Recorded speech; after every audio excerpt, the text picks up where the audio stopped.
Hello everybody, welcome back to Mount Hope Meadows. My name is Jake and today we are making hay for the very first time. We're going to go through our first cutting of hay. We're going to go through the process of cutting, tedding, raking, and baling with our old antique tractors and equipment. So by this point you may have already seen some of our little clips of our hay baling adventures. But behind me you can see this is my friend's John Deere. It's not mine. If you know me, I am not a John Deere guy at all. I am red-blooded. But he's going to be pulling his New Holland 461 hay bine, and you're going to watch him cut down some hay. And actually, for a John Deere, I guess it worked all right. I'm surprised it got the job done. But I'll let you guys watch that. It's pretty cool to see the old equipment out in the field. And then we'll move on to the other stuff, the tedding and raking. So we also have added a 2-star tedder to our hay equipment collection and New Holland 256 hay rake. So and they both worked pretty well for our first time making hay here. So with that, let's head on out to the field.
Yeah, we kind of just cut the grass.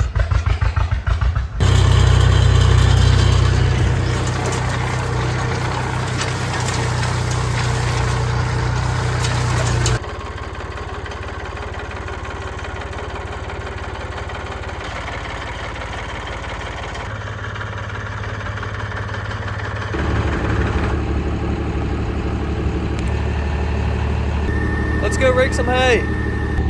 We got the drive shaft disconnected, so when we tow it down the road, the gearbox isn't spinning. But I was gonna tow it with my truck. You guys, it's a little bit of a drive. It's not too bad. It's doable on a tractor, but my friend Wesley has some tractors that we can use, so we don't need to drive one of mine all the way over there. All right, just got the rake dropped off. We'll be back in a few hours to rake the hay. So as you can see, I got some rubber tires put on the tedder.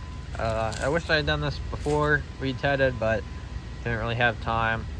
But they're on there for the next time. I had those old tires just sitting around and I threw some new tubes in them. So that's a little better than the old Amish steel wheels. But right now Wesley just got home, so I'm gonna go park the 284 and go grab the Mowing and the baler and head over to his place, and we'll rake up that little field. It's gonna be pretty thin. It's not a very heavy crop of hay. We just acquired those fields in the spring, and they've kind of been over farmed and under fertilized. So as you can see behind me, we got a new coop slinger. We got to fix the apron chain on that, and then we'll be using that next week to spread some mushroom compost on that ground, and the field right next to it's kind of the same deal. We'll probably be cutting that one here shortly too. But we're gonna head on over to his place now. All right, so we're back out here at the hayfield now. Wesley's getting the tractor hooked up to the hay rake, and yeah, it's pretty pitiful. This field really needs some fertilizer or something put on it.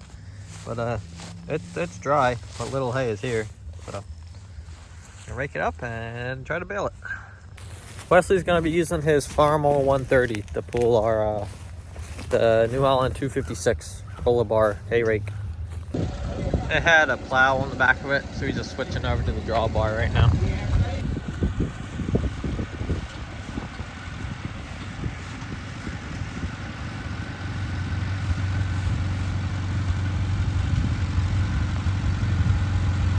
A little thin. Good test field.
Out here picking up the bales now.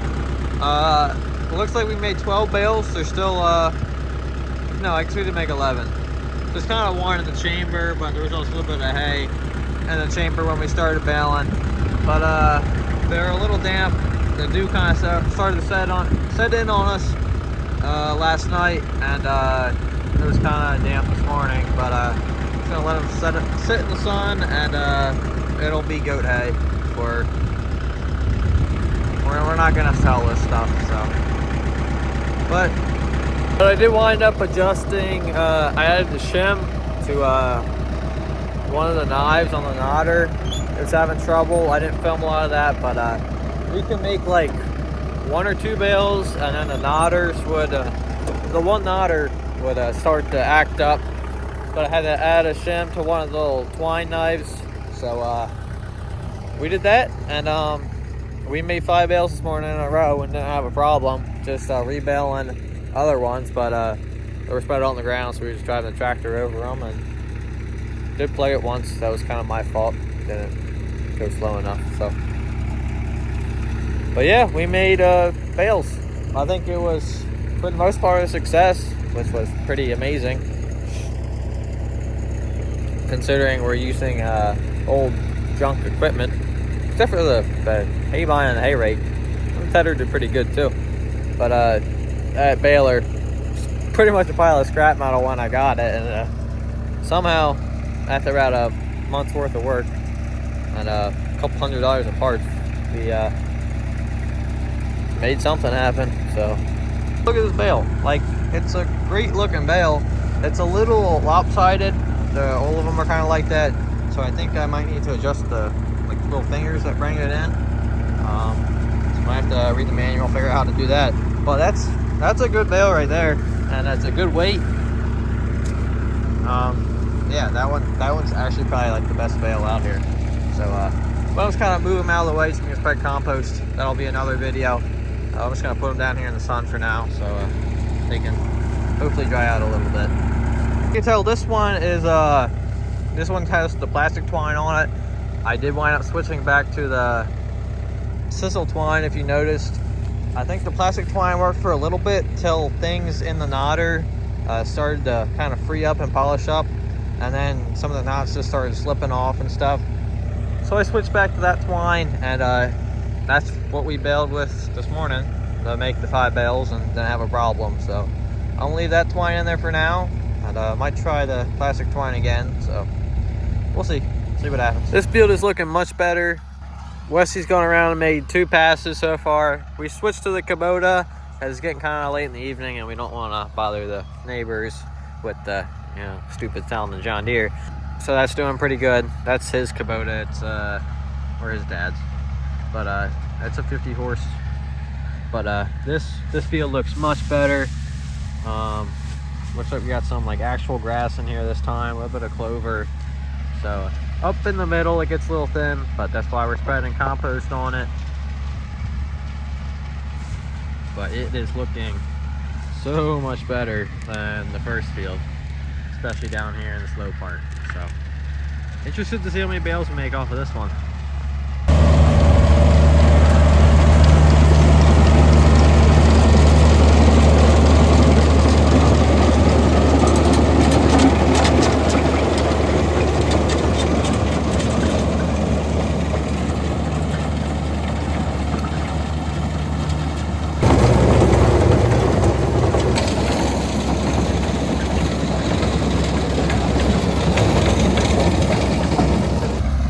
And in case anybody's wondering what the 2 big rollers on the back of the mower are, I'll show you. So the rollers are the conditioning part of the machine, and you can see how it squishes the stem of the grass. Sorry. And it breaks it open so it can dry and release all the moisture out of it, and helps it dry out a little quicker and better, and makes a better crop of hay. We were thinking we weren't really gonna have to ted this one because the last one didn't really need to be tedded, but just kind of playing with the equipment and stuff, making sure it all works right. This one's definitely gonna need to be tedded pretty good. So I'll be back tomorrow and we're gonna ted this. So it's pretty exciting. You can see how much thinner it gets up there towards the middle, but I think that is still a little better than the other field. So we do have this little like septic cover or something here in this field that we had to mow around, but it's not too bad. But Wesley's almost finished with the main section, and he's got to go around the outside. So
we did wind up having quite a few more problems baling the second field. It took us about 3 hours, I think, to bale that field because of all the problems we had. It took us quite a bit to figure out what was going on, but eventually we did get it. We noticed that the twine would kind of get stuck on the bill hook, and then it would rip, and we didn't really know what was going on. We were adjusting the stuff. Both sides were working, or not working, but they were adjusted the same, and we couldn't figure out why the one wasn't working, because the one was working flawless, hadn't missed like a single knot, and the other one, it was like every 2 bales it would mess up. And eventually we found out the little bill hook that swoops around and forms a knot it had a groove worn into it. It's supposed to be like straight up and down. It needs to like grab the twine a little bit to pull the knot tight, but then it needs to be able to let the knot go. And it wasn't doing that. It would hook onto the twine, and then it would pull the knot tight, and then the incoming hay would push it through, and instead of pulling the knot off the hook, it would just rip the knot, or rip the twine rather, and then it would bind everything up and double knot and double tie and all mess. I probably had to flip that knotter up and down like 40 times. But eventually we did figure it out, and after we did that, I think we baled the last 25 bales. Boom, boom, boom. So we did figure that out, and then we'll move on to the third field now. We decided to do each field one at a time for this reason, because of the old equipment we're using that, you know, been sitting in a tree line for who knows how long.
So that third field went pretty well. We only had about 4 or 5 missed ties through the whole field, and I think we made about 45 bales. So we did pretty good off that little meadow. It was just kind of regular grass like the other ones. A lot more bales than I was expecting it off that little field. I was only expecting maybe 30. So I'm kind of pleasantly surprised about that. So that's good. We made pretty decent bales. They were a little on the wetter side, but they've dried out. They're pretty good now. A few weeds in that field, so it'll be goat cow hay, and the bales are still a little bit banana shaped, so I gotta look into that. That's why the baler's back in the shop. So we gotta look into that and try to figure out how we can adjust that and make them more uniform. But overall, I think our first time making hay went pretty well. We didn't have to call in any help from the neighbors or anything to come bale our hay for us. So that was pretty good. There was one point at the second field that we almost did. We were about ready to give up on this old baler, but we managed to figure it out. So started out a bit rocky, but I think we ended out pretty smooth. So with that, I think I'm gonna kind of end it here. So if you have any questions or anything you would like to say, tips, tricks for us, leave down in the comments. Subscribe, follow, do all that stuff. Like button. And I'll see you next time, everybody. Have a good one.